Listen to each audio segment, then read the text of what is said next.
God, the Lord of the worlds, and may peace and blessings of God be upon his prophet, Muhammad, and his family and parents. Students, faculty, friends, and colleagues, I greet you all with Islamic greeting of peace. Assalamu alaikum wa rahmatullahi wa barakatuh. Today is an event and a series of events co-sponsored by the Muslim Student Union at UCI. The Muslim Student Union is a religious student organization that seeks to serve the Muslim student community by providing religious services and fostering social, spiritual, educational, and moral development in a way that compels Muslim students to contribute positively and uniquely to the campus community and beyond. This week, Title Palestine and the Physical Nation aims to educate and raise awareness on campus about the plight of the Palestinian people, who have been living under illegal occupation for almost 63 years, with the hope that this knowledge will turn into action. Our annual week has unfortunately often been misconstrued to be one that causes anti-Semitism. The MSU has clarified numerous times and will continue to clarify that hatred of any particular group on the basis of their race, color, ethnicity, or religion, including people of the Jewish faith, is not and will not be tolerated. This is not a politically correct statement to be recited for public purposes, but it is among the deepest conviction of our own faith. It is disingenuous to label anyone who has the courage to stand up and speak out against the apartheid policies of Israel as anti-Semitic.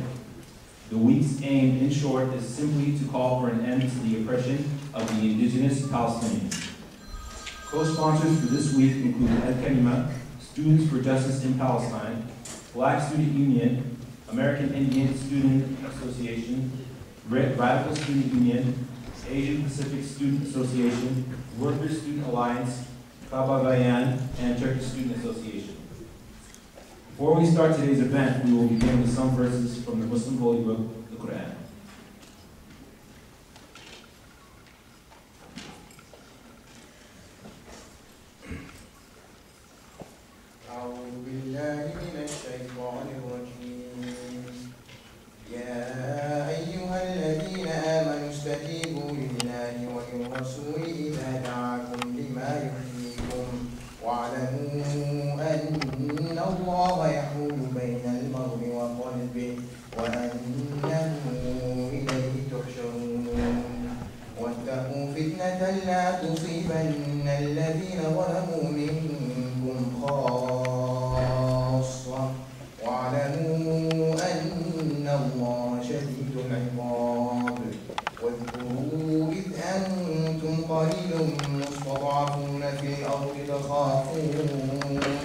تخافون أن يتخطفكم الناس فآواكم وأيدكم بنصره ورزقكم من الطيبات لعلكم تشكرون. O you who have believed, respond to Allah and to the Messenger when He calls you to that which gives you life. And know that Allah intervenes between a man and his heart, and that to Him you will be gathered. And fear a trial which will not strike those who have wronged among you exclusively. And know that Allah is severe in penalty. And remember when you were few and oppressed in the land, fearing that people might abduct you, but He sheltered you, supported you with His victory, and provided you with good things, that you might be grateful.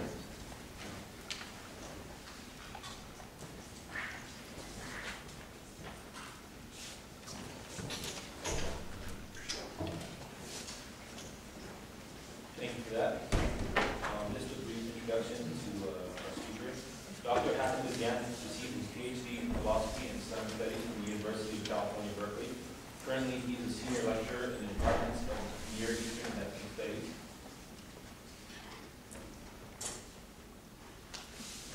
Can you hear me?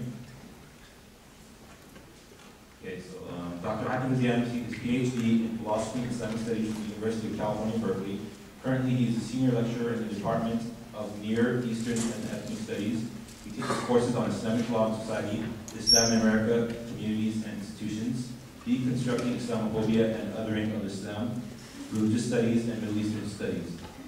In addition to Berkeley, Dr. Bazian is a visiting professor in religious studies at St. Mary's College of California and advisor at Dissent College of California. In spring 2009, Dr. Bazian founded at Berkeley the Center for the Study and Documentation of Islamophobia, a research unit dedicated to the systematic studying of othering Islam and Muslims. As an activist, Dr. Bazian has played a significant role almost in every human and civil rights movement in the Bay Area, nationally and internationally, including the defense of affirmative action in California, American with Disabilities Act, anti-apartheid, anti-globalization movement, and Central American solidarity struggles. Without further ado, please join me in welcoming Dr. Hatem Bazian.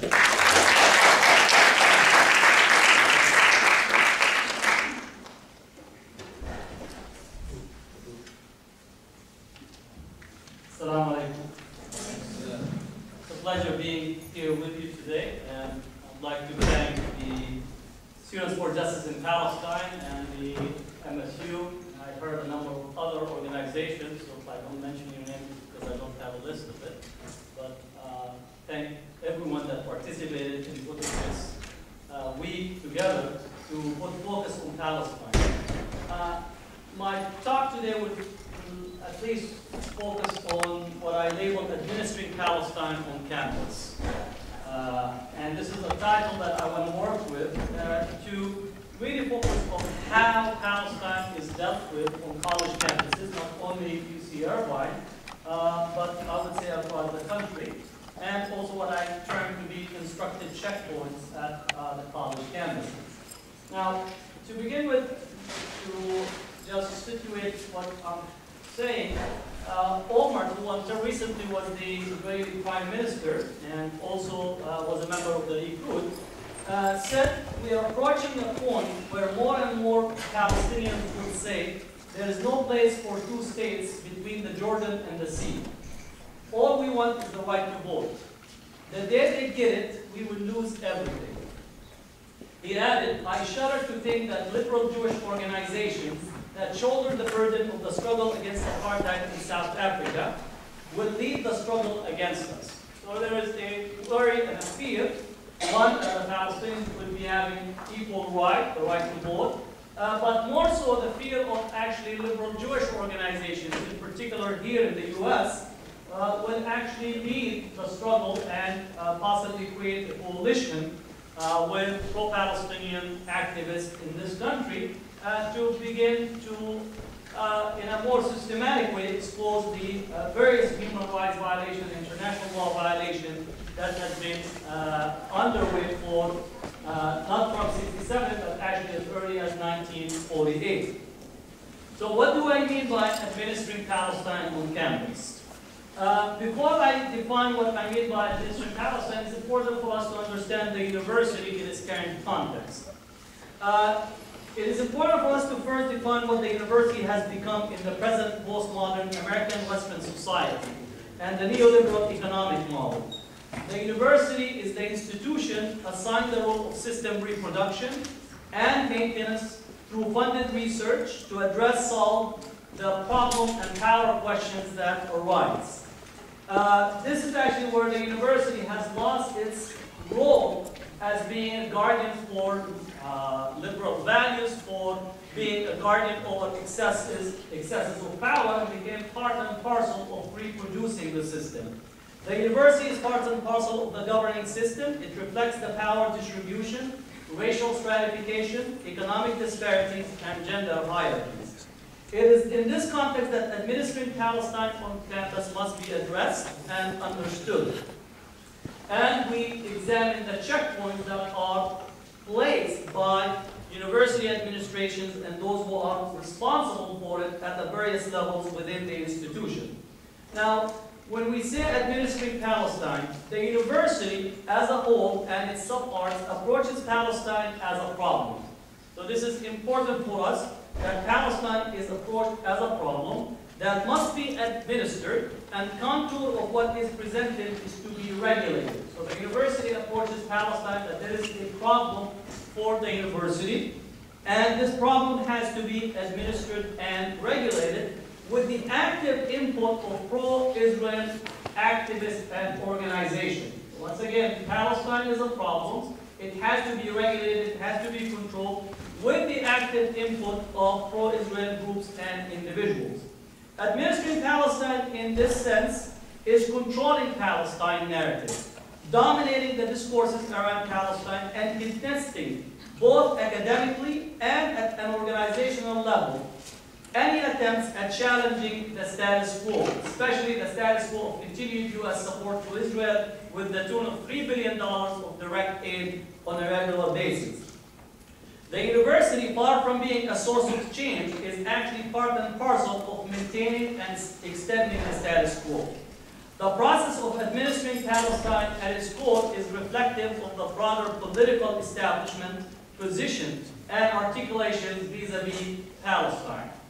Now, each university, when dealing with Palestine, places heavy emphasis or premium on controlling public discourse and engagement with Palestine, and it does so in a variety of ways. So the university actually wants to control the discourse. It should not be allowed to have a free engagement of Palestine without the university being administering and creating checkpoints. Now, first, and I'm going to list a number of ways that the university undertakes this. First, Palestine is not allowed to have an independent engagement with the university. i.e., it's always demanded that the other side is included, but the same is not demanded from the other side, meaning the pro-Israel groups and individuals. So every time there's a pro-Palestine event, class, or articulation, there is always a question that is placed to represent the other side. But when the other side, meaning the pro-Israel forces in campus, are presenting Israeli point of view, the demand is not placed on them. And therefore, in here, the university acting as an administrator of Palestine rather than looking at Palestine or Palestinians on their own ground. Second, the university promotes programs and funding directed at reapproachment between the Palestinians and pro-Israel groups and individuals, thus forcing the Palestinians or their supporters to accept terms that are injurious to them, since the content is one that is divorced of substantive political outcomes. Meaning that pro-Palestinians are demanded to engage in a variety of initiatives that are directed by the university with funding assigned to create reapproachment. In essence, the university is acting as almost as a foreign policy outfit, similar to how the State Department functioned to bring the Palestinians and the Israelis in the ever-going peace process. So the university on campus acts as it is the administrator of the peace process between the Palestinians and the pro-Israel forces, without thinking whether the Palestinians or the Zionist students on campus want to do that independently. It's actually something that the university funds and put a variety of initiatives and resources behind it. Third, at the curriculum level. At the curriculum level, the university resists and frustrates the inclusion of Palestine, both directly and more problematic is the self-constructed resistance emerging out of fear from some type of administrative sanctions against department or faculty, tenured or otherwise. Meaning, Palestine is not allowed to enter into the curriculum. And you could make a survey, go to UC Irvine as a survey, and see how many classes where Palestine is represented on its own narrative without this curriculum being subjugated to a lens that eliminates this possibility. Second, faculty in relation to Palestine and departments, they don't want to deal with Palestine because it brings them headache, it brings them a lot of administrative intervention, and therefore it's pushed out completely. Even in some areas where progressive faculty are engaged, they tend to be frustrated by the continued university administering Palestine and creating checkpoints. There are unique voices across the country here and there, but you could count them on your hand. There is no systematic allowing on the curriculum level of Palestine to be included. Fourth, the fourth element is conflation of activism of Israel with anti-Semitism at the university level. Meaning that the university accepted to define pro-Palestine activity as to being akin of anti-Semitism, thus accepting the ADL, the Anti-Defamation League definition that anti-Israel equals anti-Semitism, and thus the university itself in its public discourse have actually engaged in this way. In time and time